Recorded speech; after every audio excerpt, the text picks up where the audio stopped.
नमस्कार, आप देख रहे हैं एक भारत वंचितों की आवाज और आपके साथ मैं हूं राम बाबू गौतम। अखिलेश यादव जी ने पीडीए बनाया है। ये पीडीए 2024 में भाजपा को जमीनी स्तर पर चुनौती देने जा रहा है।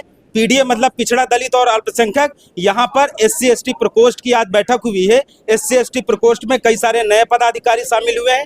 टीम का विस्तार इसलिए किया जा रहा है ताकि बहुत बड़े तरीके से भाजपा को ग्राउंड जीरो पर चुनौती दी जाए।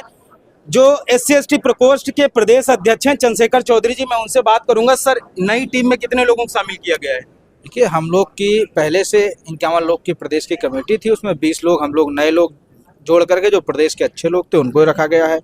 38 अभी तक जिला बने थे, उसमें हमने 20 लोग को और बना करके और उसको भी नई कमेटी के तौर पर रखा है। कुछ जिले अभी बचे हुए हैं जिनको हम लोग बनाने का जल्द से जल्द प्रयास करेंगे। और हमारा जो ये महानगर हमने तुरंत ही बना करके इस बैठक के माध्यम से समीक्षा भी की है कि कितने लोग जो पहले बने थे उनकी कमेटी का क्या हाल है। लोग क्योंकि लगातार अपने जिलों में पीडीए पंचायत भी कर रहे हैं, आने वाले समय में किस तरह से करेंगे, बूथ पर और कैसे काम होंगे, ये सारी चीज़ें हम लोग ने अपने आपस में डिस्कस की है। इसी के साथ साथ हमने मनोनयन पत्र वितरण करके आज का ये कार्यक्रम किया है। मिशन 80 को ग्राउंड जीरो पर साकार करने के लिए आपकी टीम में जो नए मेंबर शामिल हुए हैं, इनको आज आपने क्या मूल मंत्र दिया है? गांव में कैसे अब ये लोग काम करेंगे? देखिए, मूल मंत्र तो बहुत से हैं। जो मूल मंत्र रियली जो मूल मंत्र है वो बूथ का मूल मंत्र है और समाज जोड़ने का मूल मंत्र है।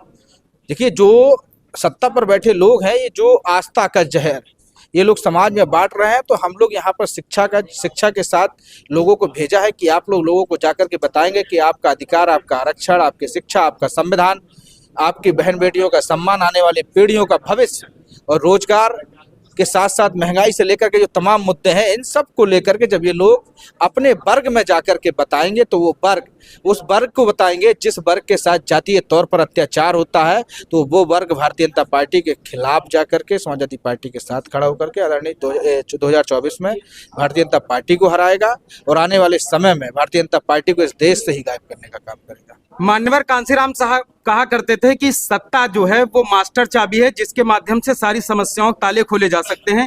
दलित बस्तियों में आप लोग जाकर के कैसे लोगों को समझाएंगे कि इस बार सत्ता जो है वो अपने पाले में लानी है? देखिए, मैं इस बात को बिल्कुल मानता हूँ। अगर राजनीतिक भागीदारी आपकी नहीं होगी तो इस देश में बनने वाला हर एक कानून आपके खिलाफ है। आज देश में उन लोग की सरकार है जो इस देश के अंदर मनुवाद लाना चाहते हैं, सामंतवाद लाना चाहते हैं, उन लोगों की सरकार है। इसलिए तो आप देखिए 2 दिन पहले एक रूल आया है प्रोफेसर वाला कि जहां अभी भी शायद 2 से 3% दलित और बैकवर्ड के प्रोफेसर हैं विश्वविद्यालयों में, अब वो भी बनना मुश्किल हो जाएंगे। पहले ये 13 पॉइंट रोस्टर को हटा करके 200 पॉइंट रोस्टर लाए थे। तो आप सोचिए कि हमेशा इस तरह की चीजें लाना चाहते हैं कि ये नहीं चाहते कि हम लोग पढ़ें, इस देश के अंदर राजनीतिक भागीदारी तय करें। लेकिन ये समाज की बड़ी चीज है जो माननीय बाबा साहब भीमराव अम्बेडकर ने दी, माननीय कांशीराम साहब ने दी। इन लोगों ने इस बात को दिया है कि आज इस समाज में राजनीतिक चेतना है और हमारा जो वर्ग है ये वो वर्ग है। मुझे खुशी होती है कि जिस वर्ग के कभी आपने गुलाम बना के रखा हो वो इस देश के बड़े से बड़े प्रदेश में राजा भी बना है। तो इतनी जागरूकता तो हमारे अंदर है और ये जागरूकता इस बार है कि भारतीय संविधान को बचाने के लिए, भारतीय जनता पार्टी को हराने के लिए हम एकजुट होकर के उसके खिलाफ जो एक व्यक्ति लड़ाई लड़ रहा है वो आदरणीय अखिलेश यादव समाजवादी पार्टी लड़ाई लड़ रहे हैं। जो दलित समाज है इसको कहा जाता है कि समाज का सबसे निचला तबका है, सीढ़ी का सबसे नीचे का पायदान है ये। तो अभी ये आस्था की फैक्ट्री से जो धर्म का धुआं निकाला जा रहा है, इस धुएं की धुंध को आप लोग कैसे हटाएंगे? कैसे आप लोग गांव में जाकर के लोगों को जागरूक करेंगे, खासकर दलित बस्ती? मैंने अभी इस बात को कहा कि जो आस्था है वो आस्था का प्रश्न तो बहुत जगह हो सकता है।